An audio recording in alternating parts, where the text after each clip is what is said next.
पूजा, जीव और ब्रह्म, ये सब धीरे धीरे छोटे छोटे प्रकार से समझने वाली बातें हैं।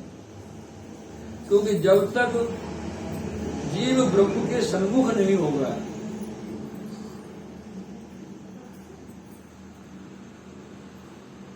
तब तक ब्रह्म की दृष्टि में नहीं आएगा। सृष्टि में तो है, भगवान को पता है इतने जीव हैं मेरी सृष्टि में, लेकिन दृष्टि में नहीं आएगा। क्योंकि दृष्टि में आने के लिए सन्मुख होना आवश्यक होता है। या फिर आपके हृदय की वो पराकाष्ठा हो, उच्च श्रेणी हो कि आप सन्मुख नहीं हो रहे हैं, लेकिन आपका जो चित्त है वो चिंतन के रास्ते से उन तक जुड़ चुका है, तो वो आप पर दृष्टि करेंगे। वगर चिंतन के चित्त गोविंद को स्पर्श नहीं कर सकता। और चिंतन कब होगा? जब हम सेवा में हों।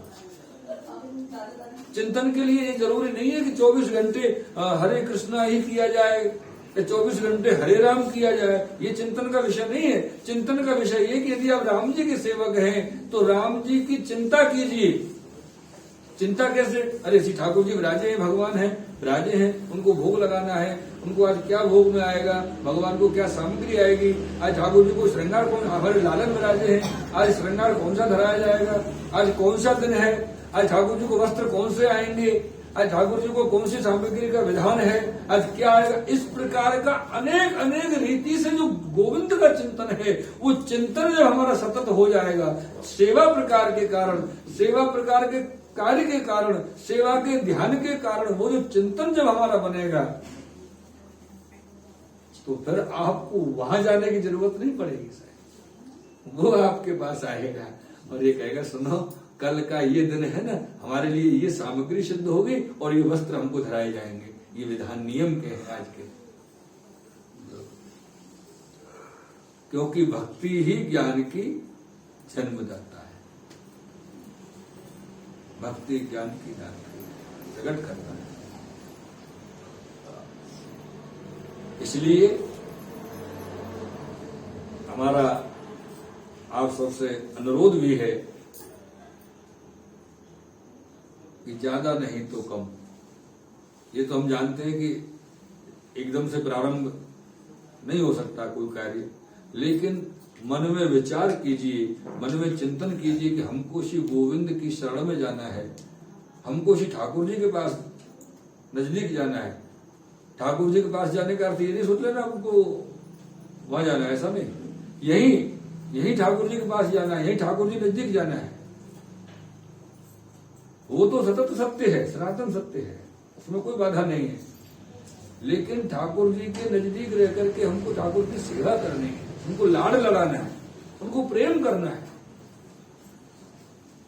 अगर हम मर गए तो फिर ठाकुर जी को लाड़ कैसे लड़ाएंगे? अगर हम मर गए तो उनसे प्रेम कैसे करेंगे? अगर हम मर गए तो उनकी सेवा कैसे कर पाएंगे? और एक भक्त की तो ये दशा होती है, जो तपस्वी होते हैं, ज्ञानी होते हैं, विद्वान होते हैं, वो भगवान से कहते हैं कि हमको अमुक प्रकार की मुक्ति दे दो। भगवान को ज्ञानी व्यक्ति सब जानता है मुक्ति के बारे में। सारूप्य, सामीप्य, सायुज्य, सालोक्य, ये 4 प्रकार की मुक्ति कुछ भी मांग लेता है भगवान, कोई भी दे देते हैं प्रसन्न होकर के।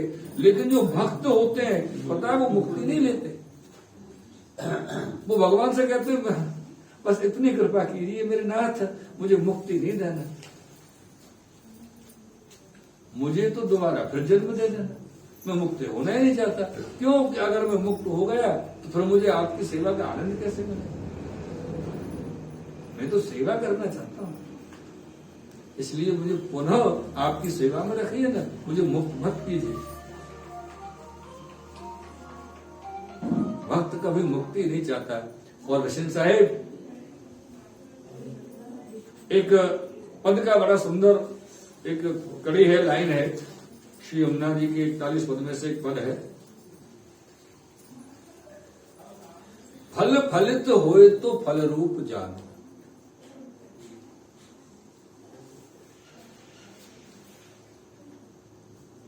हमने कोई कार्य किया, उसका हमको फल मिला, हमने दान किया, पुण्य किया, हवन किया, यज्ञ किया, पूजन किया, अनुष्ठान कोई भी प्रकार का किया और उसका हमको फल मिला।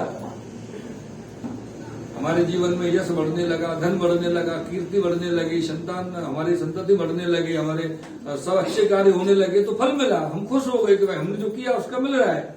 लेकिन ये तो समझो कि आपको कुछ नहीं मिला, जो आपको दे रहा उसने ठग लिया। देसी भाषा में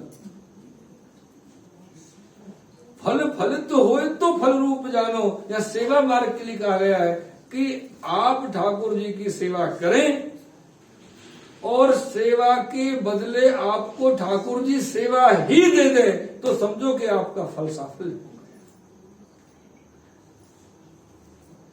फल फलित होए तो फल रूप जानो। मेरे प्रियजनों, इस भाव के साथ, इस अनुराग के साथ, इस स्नेह के साथ, इस भावना के साथ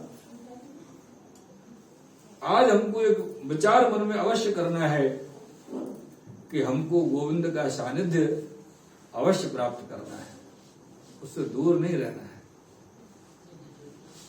हम ऐसा नहीं कह रहे आपसे कि आप 6 घंटे ठाकुर जी के सन्मुख रहोगे, 15 घंटे रहोगे, 4 घंटे रहोगे। आप कम समय दो, लेकिन सच्चे हृदय से उनको समय दो, सच्चे हृदय से उनकी सेवा में रहिए। बाकी के टाइम तो आपको संसार में जीना ही है, लौकिक काम के लिए, व्यवहार के लिए, परिवार के लिए जीना ही है। लेकिन जो अल्प समय आप निकाल रहे हो उनके लिए, वो समय फिर उनका ही होना चाहिए,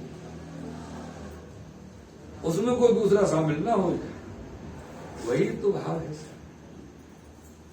यही तो विशेषता है। मेरे प्रियजनों, आज का जो आनंद सेवा प्रकार का है, इसको हृदय में धारण कीजिए और इस सेवा प्रकार के आनंद अनुराग को श्री ठाकुर जी के सन्मुख जाकर के श्री ठाकुर जी से विनती कीजिए, निवेदन कीजिए। किन शब्दों में? हे प्राणेश, हे मेरे प्राणपति,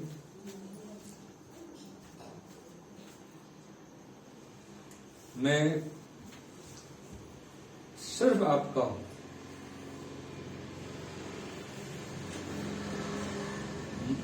मुझे अपने चरणों में रखो ना, मैं कुछ कर पाऊं आपकी सेवा में, ऐसी टहल मुझे दे दो प्रभु, कोई भी प्रकार की टहल दे दो। अगर आपको ऐसा लगता है कि आपके घर में अन्य कोई दूसरा जीव है, वो अगर ठाकुर जी को संभाल पा रहा है और आपको तो ऊपर की सेवा मिल सकती है और निज सेवा तो मिल ही नहीं पा रही है, तो सेवा का मतलब सेवा होता है। सेवा ना तो छोटी होती है और सेवा ना बड़ी होती है। प्रियजन, तो जो भी आपको वहां मिले, कुछ नहीं तो ठाकुर जी का जो सन्मुख का स्थान है वहां पर शुद्ध पवित्र करो स्थान, वो सेवा है। कुछ नहीं, आपका जो सहपाठी है वो ठाकुर जी के दूसरे कार्य में लगा हुआ है, तो आप ठाकुर जी के दूसरे कार्य को संभाल लो, वो सेवा है। खाली ठाकुर जी को नहला के श्रृंगार करना ही सेवा थोड़ी है।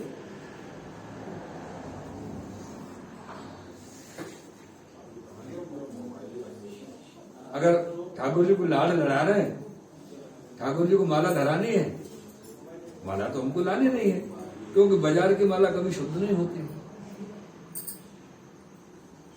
बाजार से पुष्प लाओ, उनको धो करके उनको जल छिड़क के उनमें से और अपने हाथ से ठाकुर जी को माला सिद्ध करो, माला धराओ, कितना आनंद आएगा। एक अनुभव कीजिए, अपने हाथ से सिद्ध की हुई माला श्री ठाकुर जी को धराई जाए। अपने हाथ से सिद्ध की हुई सामग्री, अरे सुनो, आज ऐसा करो, आप अमुक कार्य कर रहे हो ठाकुर जी के लिए, अमुक सामग्री तो आज मैं ठाकुर जी को सिद्ध करूंगा। आज मेरा भाव है कि मैं फलानी सामग्री तैयार करके धराऊं। तो सेवा का जो प्रकार है, उसका एकमात्र जो भाव है वो है ठाकुर जी के प्रति लाड़ लड़ाने की इच्छा। ठाकुर जी के लिए लाड़ कैसे लड़ा सके अपन? लाला, आज ऐसो कोई हमसे भूल भई सेवा में, आप हमें क्षमा करियो है, हम जीव हैं, आप तो बड़े हो, सब जानो, लाला हमको अमुक सेवा कराओ हमसे। या प्रकार से बापू हमें विनती करनी है। ऐसा भाव आप सब के हृदय में श्री ठाकुर जी प्रदान करें और आप सब ठाकुर जी से विनती करें कि ठाकुर जी आपको ऐसा भाव प्रदान करें। आपके मन में ठाकुर जी की इस प्रकार की जो भाव वाली जो भक्ति का प्रकार है, भाव वाली सेवा क्रम का जो प्रकार है, ये कभी कभी प्रकट होता है सब ऐसा कोई विषय। तो आज ठाकुर जी कृपा है तो इस प्रकार का विषय श्री ठाकुर जी ने आप सबके सम्मुख प्रकट किया और आप सब में ठाकुर जी स्थित हैं। आप सबके भाव सुंदर हैं और आप सभी के हृदय में ठाकुर जी वही भाव प्रदान करें जो आपने श्रवण किए हैं। ऐसी हमारे श्री ठाकुर जी की श्री चरण में विनती है और श्री ठाकुर जी के चरणों में विनती करते हुए आज के वक्तव्य को यहाँ पर विराम देते हैं। श्री कृष्ण कन्हैया श्री गोवर्धन